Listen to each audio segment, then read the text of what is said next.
우리 화룡점정이라는 사자성어가 있습니다. 옛날 중국 양나라에 장승효라는 화가가 금릉에 있는, 지금 남경에 있는 안락사라는 절 담벼락에다가 용 2마리를 그렸다고 합니다. 너무 잘 그렸는데 눈동자를 그리지 않았습니다. 그래서 사람들이 궁금하게 여겨서 왜 눈동자를 그리지 않습니까? 하고 물어보니 이 화가가 내가 너무 그림을 잘 그리기 때문에 눈동자를 그리면 용이 살아서 하늘로 올라가 버리기 때문에 안 그렸다, 그렇게 대답을 했답니다. 그래서 사람들이 비웃으면서 그 말을 안 믿으니까 화가가 진짜로 눈을 그리니까, 한쪽에 있던 용이 눈을 그리니까 하늘로 올라가 버렸다는 그런 고사가 있습니다. 물론 뻥이겠죠. 그 후로 이 화룡점정이라는 말은 요긴한 일을 맞춰서 일 전체를 끝낸다, 그런 뜻으로 쓰이는 사자성어입니다. 우리가 일을 하다 보면 해도 끝나지 않는 경우가 있습니다. 왜냐하면 이 활용점정을 못했기 때문입니다. 결국은 딱 점을 찍어야지 끝나는 일인데 그 점을 찍지 않고 그냥 이렇게 하고 놔뒀을 때 이건 한 것도 아니고 안 한 것도 아니고 끝난 것도 아니고 안 끝난 것도 아닌 그런 경우가 많습니다. 우리 믿음의 원리에 있어서도 이것이 적용될 수 있는데요, 우리 믿음의 활용점정은 거두절미하면 부활입니다. 오늘 말씀을 통해서 부활이 왜 우리 믿음의 활용점정인지 3가지 정도 영적인 원리를 나누려고 합니다. 여러분, 부활에 대해서 예배 시작할 때 제가 한번 질문을 드렸는데 정말 얼마나 생각하고 계십니까? 부활이 내 삶에 어떤 의미이십니까?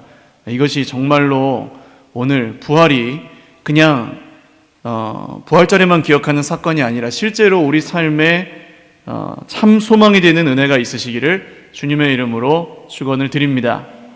첫 번째로, 부활은 믿어지지 않는 복음을 믿게 하는 증거가 됩니다. 오늘 본문의 사건은 안식 후 첫날에 예수님이 죽으시고 3일째 되는 날에 여인들이 예수님의 무덤을 찾아갔던 사건입니다. 이 일 자체를 모르시는 분들은 아마 없으실 겁니다. 그런데 잘 생각해 보시면 왜 여인들만 무덤을 찾아갔을까요? 제자들은 다 어디로 갔을까요? 그 이유를 정확히 표현하면 주님이 다시 살아나실 거라고 생각했던 사람이 아무도 없었다는 것입니다.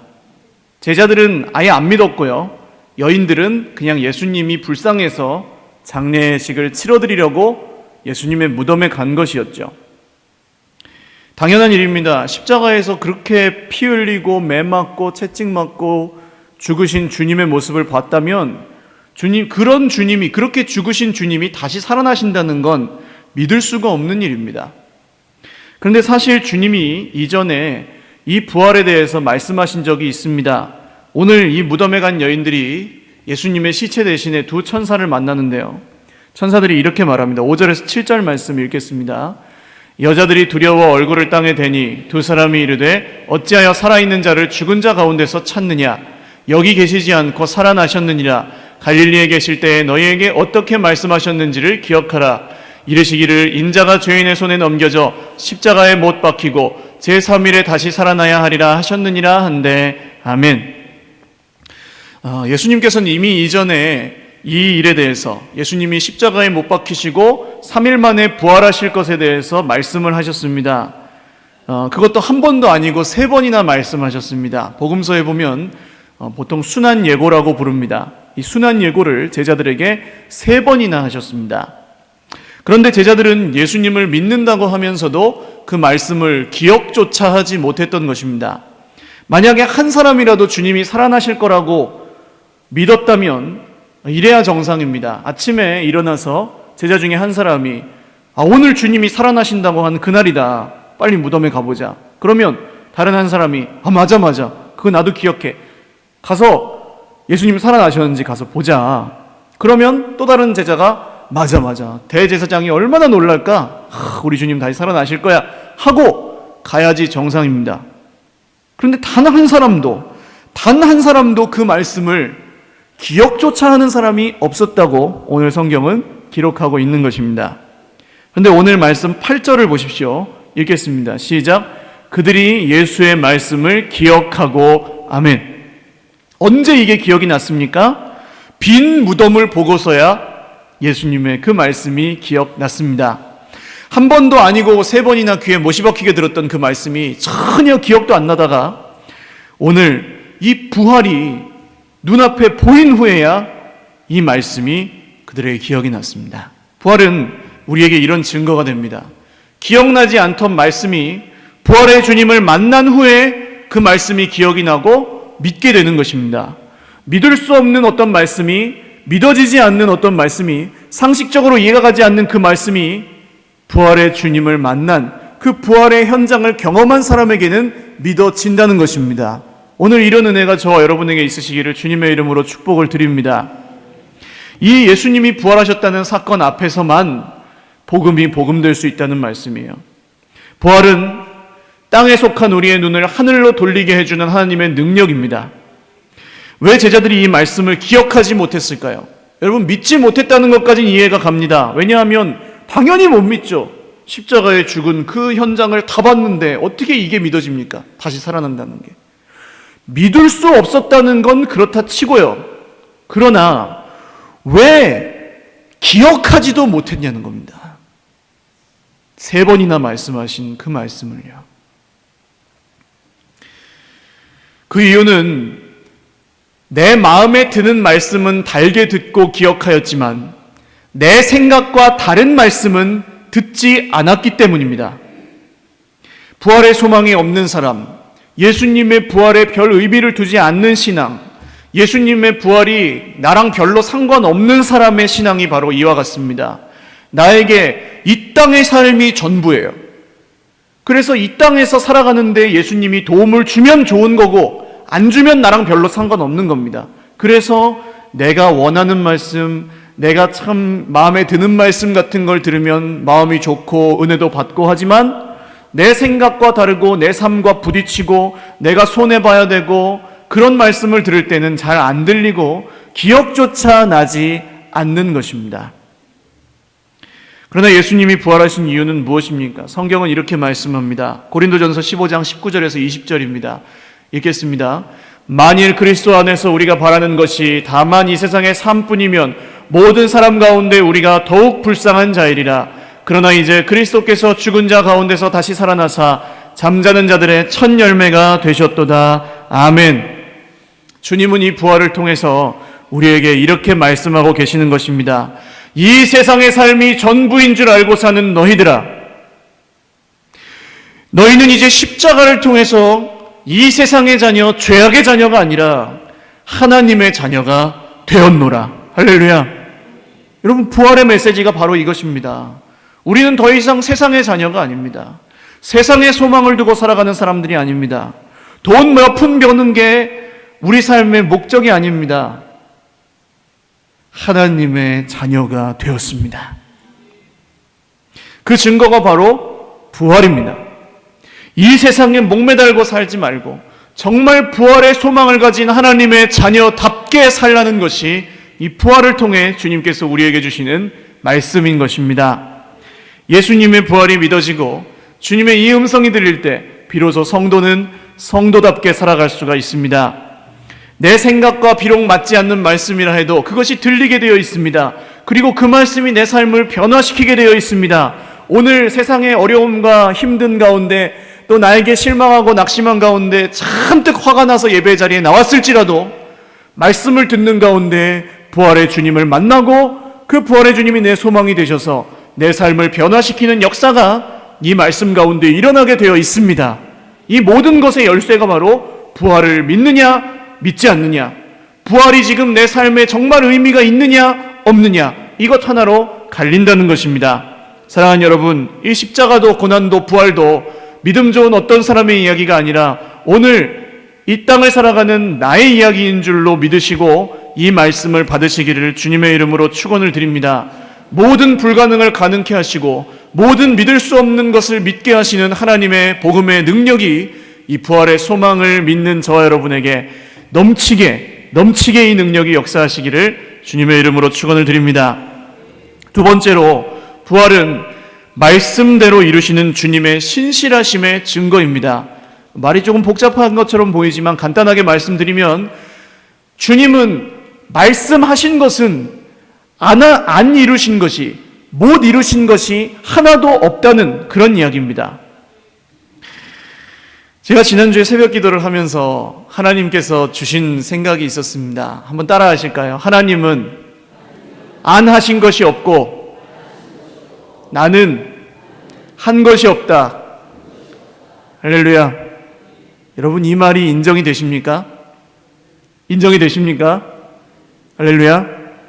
정말 이 말이 마음 중심으로 인정이 되신다면 여러분, 그분은 부활의 소망을 붙들고 사는 분입니다. 하나님은 말씀하신 것을 안 지키신 적이 한 번도 없습니다. 할렐루야.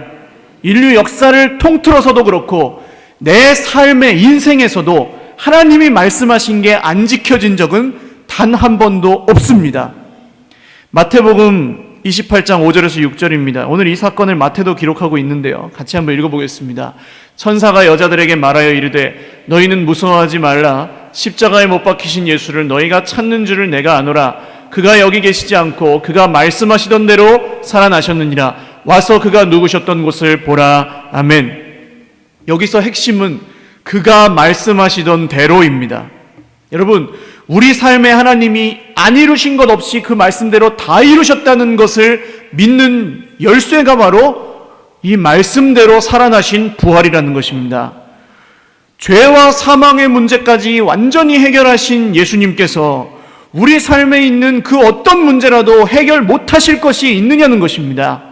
오늘 주님께서 이 부활을 통해 우리에게 강력하게 도전하시는 것은 바로 이 말씀입니다. 보아라, 너희 생각에는 다 끝난 것 같고 다 무너진 것 같고 다 소망이 없는 것 같고 완전히 다 망해서 다 흩어지고 다 도망간 것 같은 그 십자가에서 그 죄와 사망의 권세를, 그 다른 길 없는 것 같은 그 죽음 앞에서 내가 어떻게 했는지를 보아라. 다시 살아나되 말씀대로 이루었다. 할렐루야.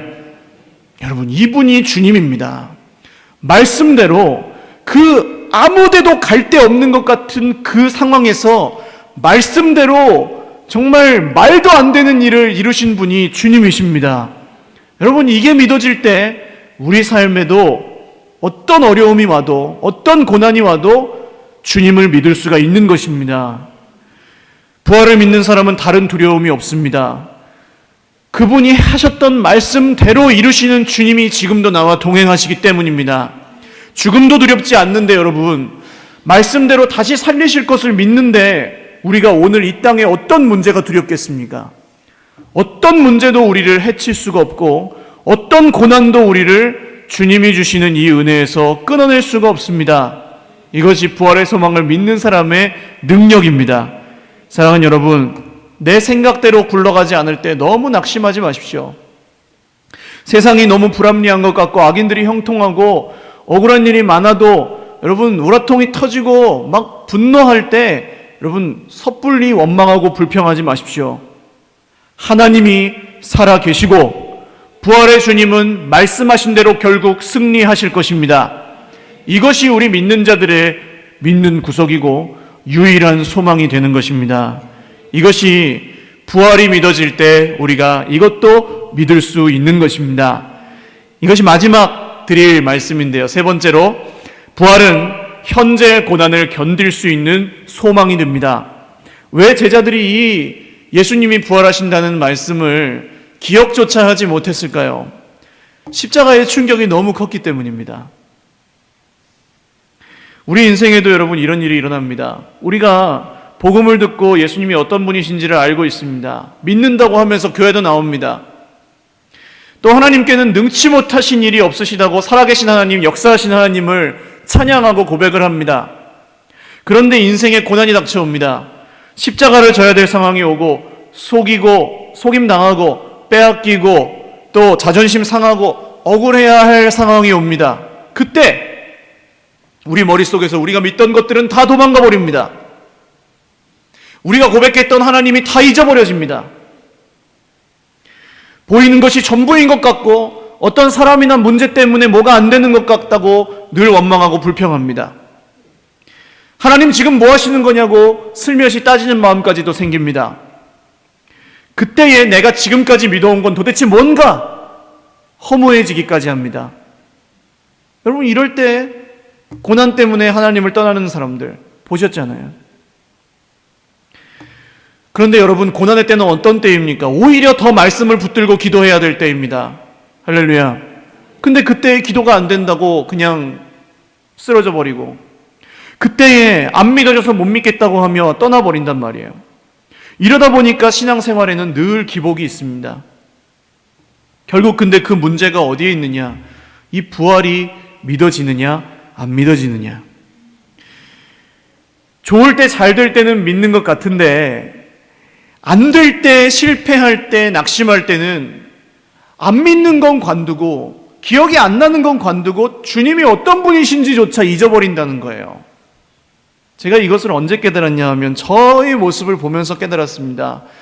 연초에도 많이 드린 말씀이긴 한데요, 저는 제 자신의 믿음이 굉장히 좋다고 생각했습니다. 부족함은 있을지언정 하나님이 목사쯤 돼서 이렇게 쓰시려면 하나님을 향한 믿음에는 제가 별 흔들림이 없다고 생각을 했습니다.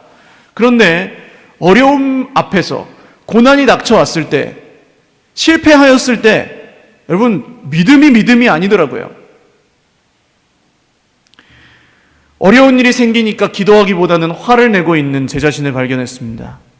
화가 잔뜩 나서 기도해야 된다는 건 알죠. 넘치게 알죠. 설교도 많이 했고. 그런데 정작 어려움 앞에서는 화를 내고 있더라는 겁니다. 또 불합리한 상황과 환경을 보면서 문제를 탓하고 사람을 탓하는 제 모습을 발견했습니다. 사실 그게 문제가 아니잖아요.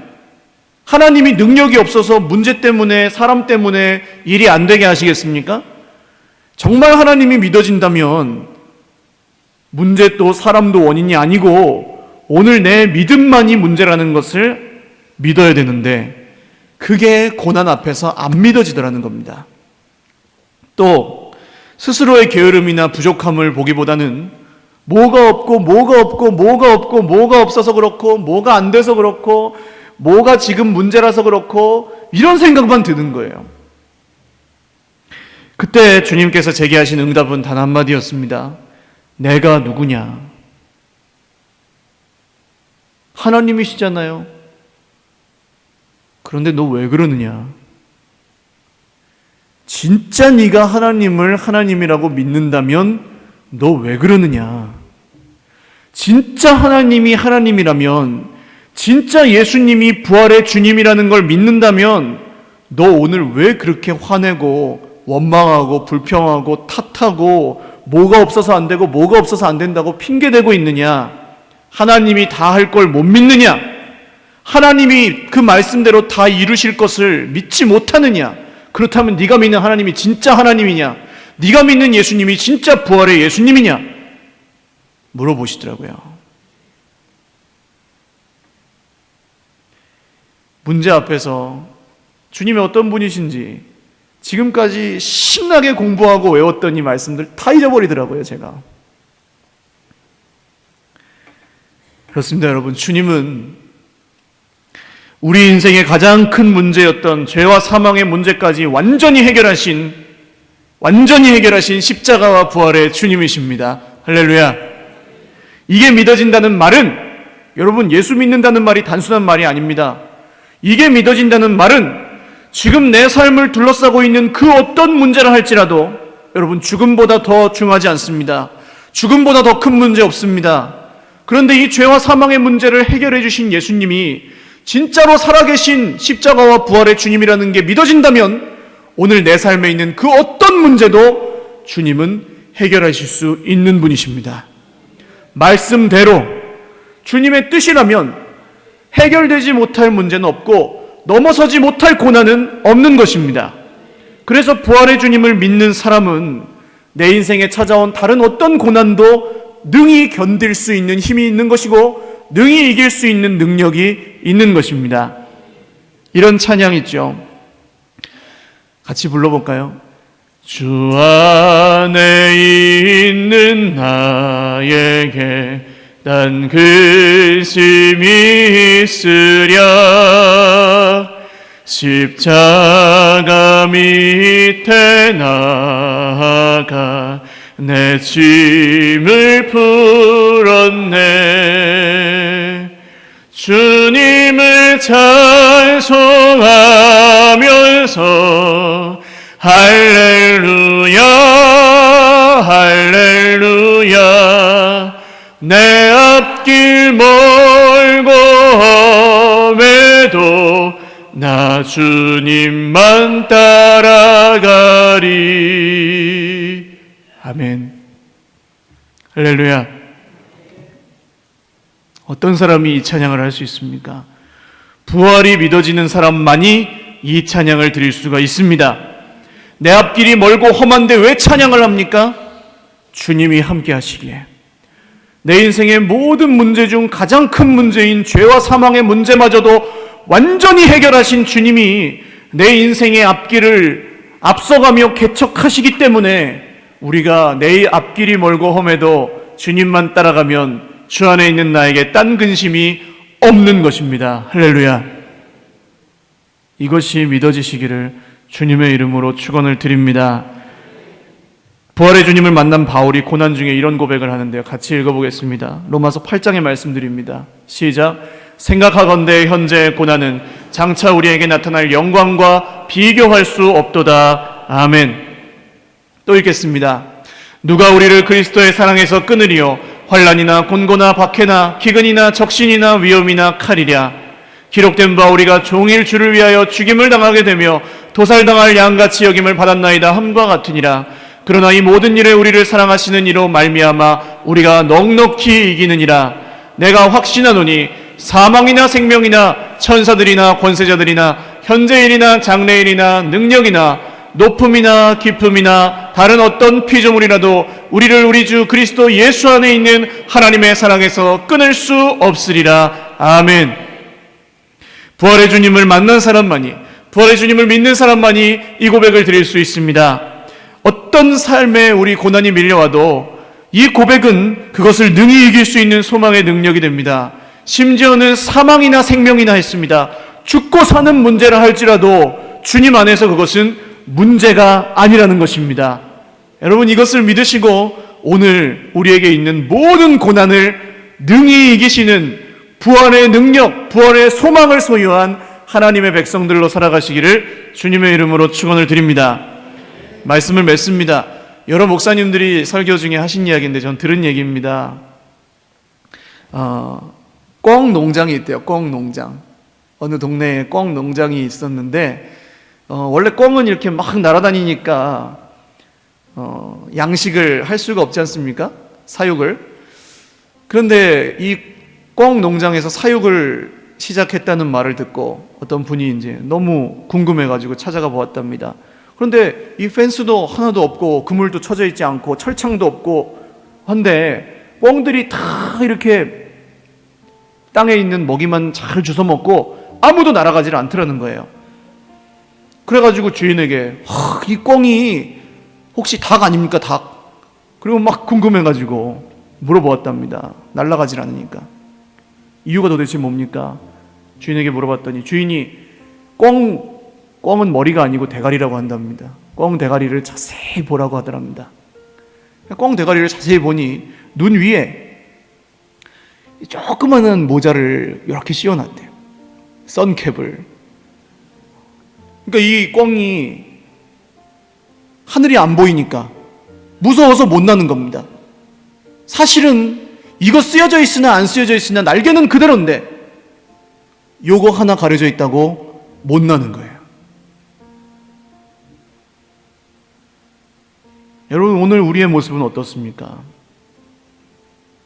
우리는 땅에 속한 사람들이 아닌데 이미 예수 그리스도를 믿음으로 하늘에 속한 사람들인데 이 조그만 가려져 있는 선캡 때문에 하나님이 주신 그 모든 기쁨을 누리지 못하고 하나님이 주신 그 모든 능력을 경험하지 못하고 힘없이 세상 사람들과 똑같이 그냥 땅에 있는 모이만 아둥바둥하며 머리 다투며 주워 먹고 있는 그런 모습이 우리 인생은 아닙니까? 우리 믿음의 활용점정이 부활이라고 말씀드린 것은 이 부활은 우리의 가려진 눈을, 이 선캡을 벗겨주는 것입니다. 이 부활이 믿어지면 이렇게 가려져 있던 것이 벗어지게 되는 것입니다. 여러분, 정말 이 부활의 사실이 정말 사실이고 내가 믿는 주님이 정말 다시 살아나셨다는 것을 믿으신다면 오늘 그것을 믿는 사람처럼 사시기를 바랍니다. 그 믿음으로 지금 당한 어떤 고난도 나를 해칠 수 없다는 것을 믿으시기를 바라요. 우리가 앞으로 만날 어떤 어려움도 주님보다 크지 않다는 것을 믿음으로 선포하며 사시기를 바랍니다. 그럴 때에 이 부활을 믿는 성도는 세상의 소망이 아닙니다. 주님이 우리의 소망이 되어 주십니다. 이 부활이 말뿐이 아니라 정말 오늘을 살아가는 저와 여러분의 참 소망이 되시는 은혜가 있으시기를 주님의 이름으로 축원을 드립니다.